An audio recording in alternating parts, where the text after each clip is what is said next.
सो काली गोटे ऑपरेशन करा जाइथिला जो थे काली राति 12:15 पाखापाखि सालेपाड़ा गाँ पाखरे बोडेन से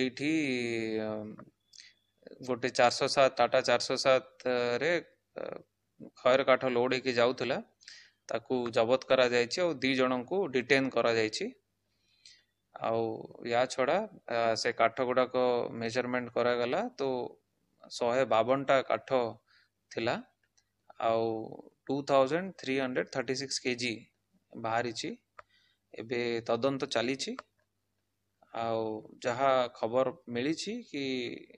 तथ्यर जना पड़ू कि रायपुर जाउथले से काठ गुड़ाक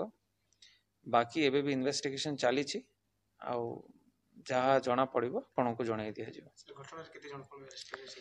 एबे 2 जन को डिटेन करा जायछि आउ पचरा पचरी चली ता बेसिस रे फर्दर एक्शन निया जिवो।